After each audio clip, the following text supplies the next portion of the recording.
City. If you can make it there, you can make it anywhere. Not true.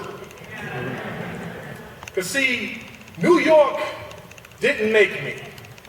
I was created in Brewtown, manufactured by powerhouses. I am the byproduct of Brownsville love, christened with ripened watermelon from Mississippi.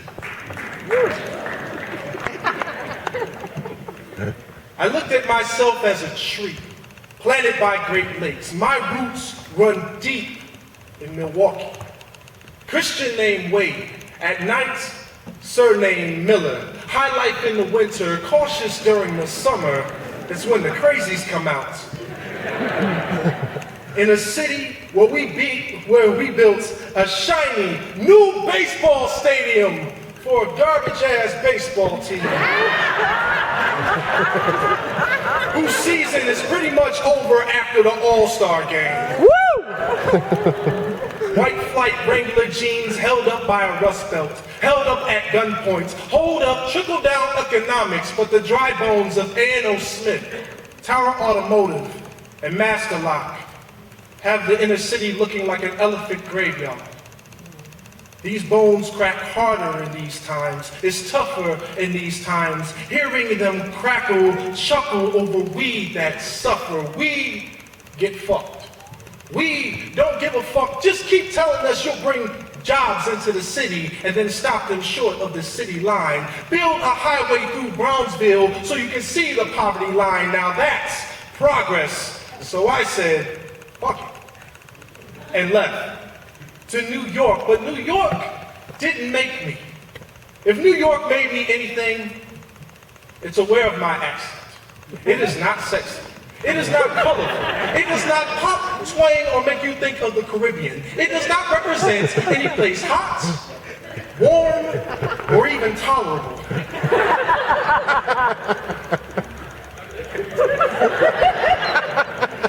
It rolls over the lips of Milwaukee's best. It tastes like piss. Tastes like Miller being bought out by Coors. So now you have the Rocky Mountain. So now you have the Rocky Mountain mixed with the Milwaukee River running green and not just on St. Patty's Day. We have a Polish, German community with just an essence of the Irish, always fighting and drinking. On North Avenue, that offense is jailable. On National Avenue, that offense is jailable. On Water Street, that offense is tolerable. And the state flag reads forward, which is laughable. It should read bulldozed. The east side condos getting built higher and higher just underneath the ghettos, casting an unforgettable shadow, still reaching, too present to be thought of, too present to be forgotten. But insist we move out the lower class. Tell them to stop living off the government and get jobs. And since there's no jobs in the ghetto, you're telling them to get lost.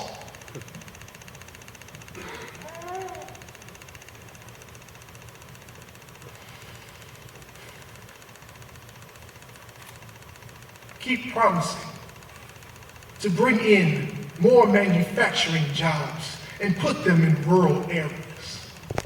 Then cut off the bus line at 124th Street to the west, Brown Deer Road to the north. Stay tuned, more cuts to follow.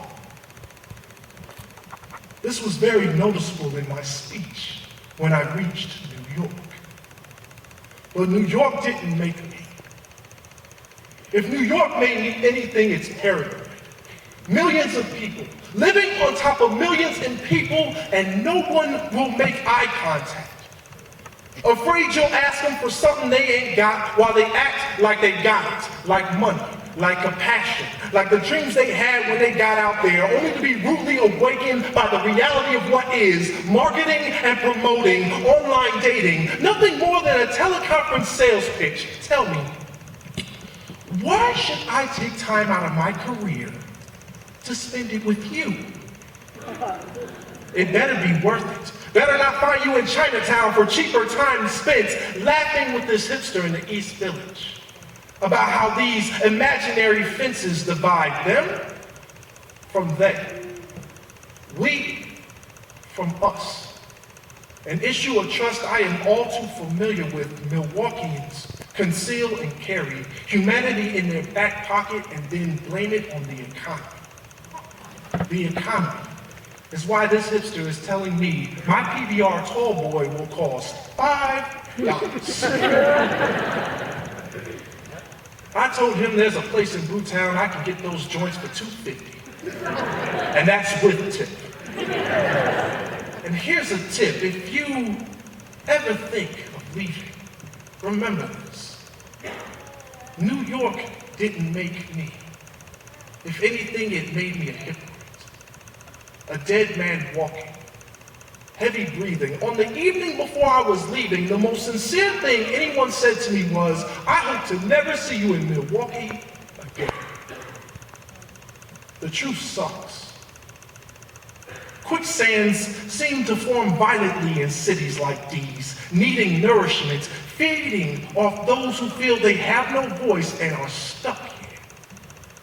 But when I came back, I couldn't tell not one story to my friends about my apartment, my job, the taxis, the subways, the shows, the museums, the poetry without ending it with, still, it didn't feel like home. So what's the point of leaving? If home is where the heart is, why be a zombie? Everyone's falling in love with werewolves and vampires nowadays.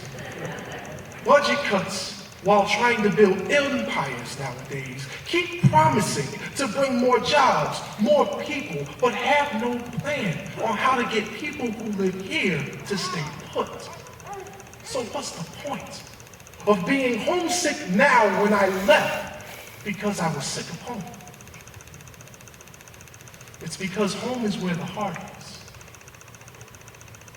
Maybe I left mine here on purpose as a reminder that the only place to find Milwaukee, home, is in Milwaukee.